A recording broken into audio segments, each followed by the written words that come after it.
안녕하세요. 여러분들의 데이업 반도체 멘토 정인호 인사드리겠습니다. 오늘 시간도 핵심만 쏙쏙 뽑아서 종목에 대한 내용 쉽게 풀어드리도록 하겠습니다. 오늘 같이 살펴볼 기업은 리노공업이 되겠습니다. 리노공업 정말 무섭게 또 올라가고 있는 요즘 모습인데요. 시가총액도 다시 3조 원을 넘어섰습니다. 왜 이렇게 올라가고 있는지, 어디까지 좀 상승 여력이 있을지 오늘 시간 한번 자세히 살펴드리도록 하겠습니다.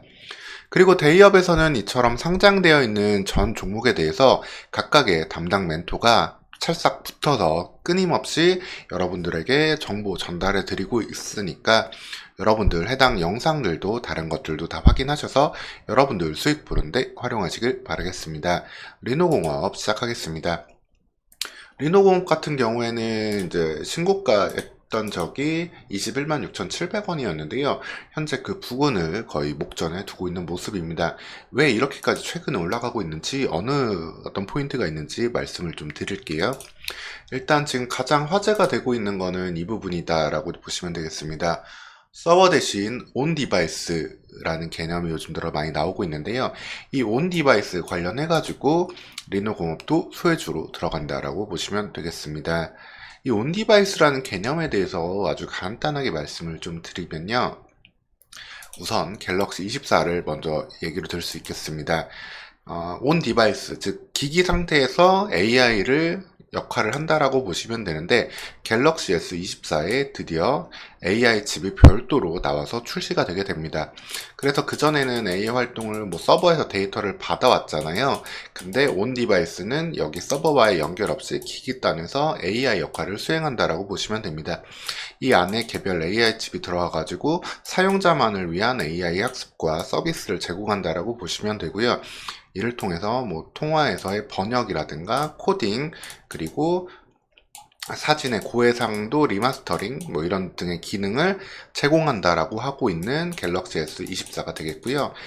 관련해가지고 온 디바이스가 더욱더 화제가 되는 개념이다라고 보시면 되겠습니다. 사실 그 전에 AI는 시장 관련해가지고는 GPU가 거의 모든 걸 많이 가져가고 있었잖아요.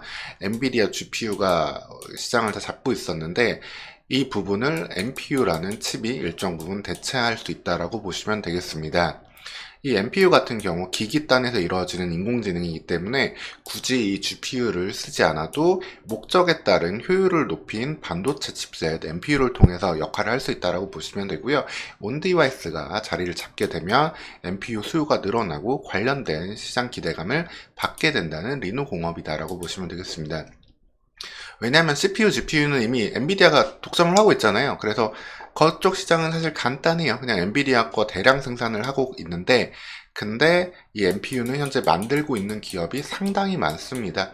삼성도 자체적으로 하고 있고, 국내 대기업 SK는 사피온이라는 기업을 통해서, 그리고 KT는 리벨리온이라는 기업을 통해서, 그 외에도 수많은 국내의 패밀리들이 각각의 칩들을 다 만들고 있거든요. 엔비디아 시총이 1600억짜리 기업인데 엔비디아 파일을 지금 다 조금씩 이 부분으로 나눠 가려고 하고 있는 상황이에요. 이렇게 되면 뭐가 좋으냐? 각각의 칩들을 다 테스트하고 만들어야 되잖아요. 테스트를 해야 됩니다. 테스트를 하려면은 뭐가 필요하겠어요? 테스트 핀이 필요하죠. 리노공업이 바로 그 테스트 핀을 만드는 그런 기업이 되겠습니다. 근데 테스트 핀은 사실 이렇게 두 가지로 구분이 돼요. 테스트 핀과 소켓은 이제 실리콘 러버, 고무를 사용하는 소켓이 있고 포고형 테스트 소켓이 있는데, 리노공업은 여기에서 독점적인 지위를 가지고 있습니다. 그래서 리노 소켓, 리노핀이라는 이름으로 아예 팔고 있기도 하고, 리노핀 같은 경우에는 다른 테스트 소켓 만드는 데서도 심지어 가져가서 써요. 그럴 정도로 강력한 영향력이 있는 기업이 되겠습니다. 그러한 시장 지배력을 갖고 있는데 수요가 NPU를 통해서 늘어난다? 그럼 이에 대한 성장 기대치는 당연히 올라갈 수밖에 없다라고 보시면 되겠습니다. 여기에서 나오지만 실리콘 러버 소켓 같은 경우에는 대량 생산에 용이하지만, 포고형 테스트 소켓은 다품종 소량 생산에 유리합니다. 그러니까 수많은 NPU 칩들이 연구가 되면은 그만큼 이 테스트 소켓을 많이 사용을 할 수밖에 없게 되고, 거기에서 리노공업의 매출은 늘어나게 돼서 리노공업이 그렇기 때문에 이제 온 디바이스 관련주로 본다라고 보시면 되겠습니다. 그래서 지금 매출과 이제 밸류에이션을 한번 조금 보고 현재 주가랑 비교해서 말씀을 드릴 건데, 이전에도 돈은 되게 잘 벌고 있었어요.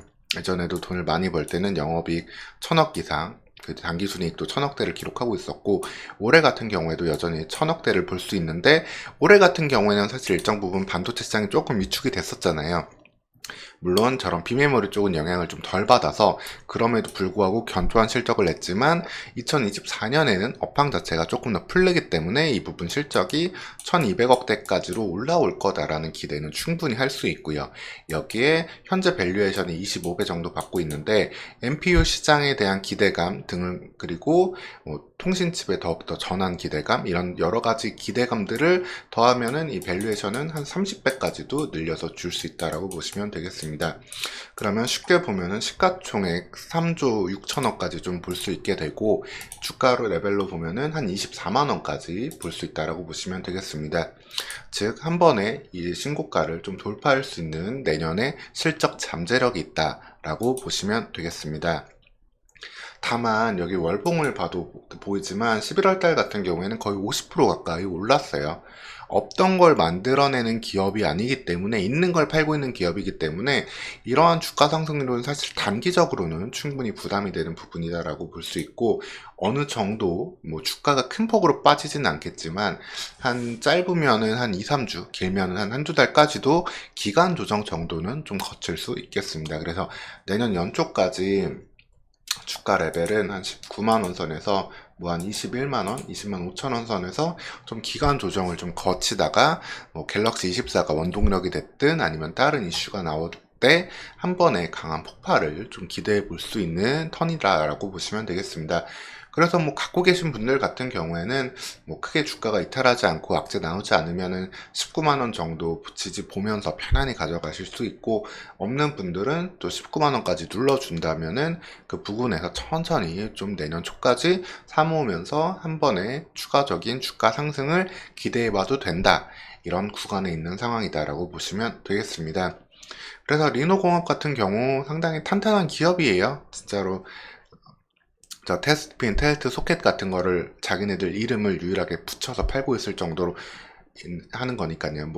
제품이 이런 공통으로 사용하는 제품에 자사 이름을 붙인다는 거는 정말 강력한 그 힘을 보여주는 부분이기 때문에, 여기에서 전방 시장의 수요 증가를 통한 성장 기대감을 가져볼 수 있는 이제 리노공업이 된다라고 보시면 되겠습니다. 오늘 시간 이렇게 리노공업에 대해서 안내를 추가적으로 드렸고요. 기본적으로 하는 역할에 대해서는 최초 분석 영상도 한번 확인해 보시면 되겠습니다. 추가로 나오는 이슈들도 있으면 바로 파악해서 올려드릴 거고요.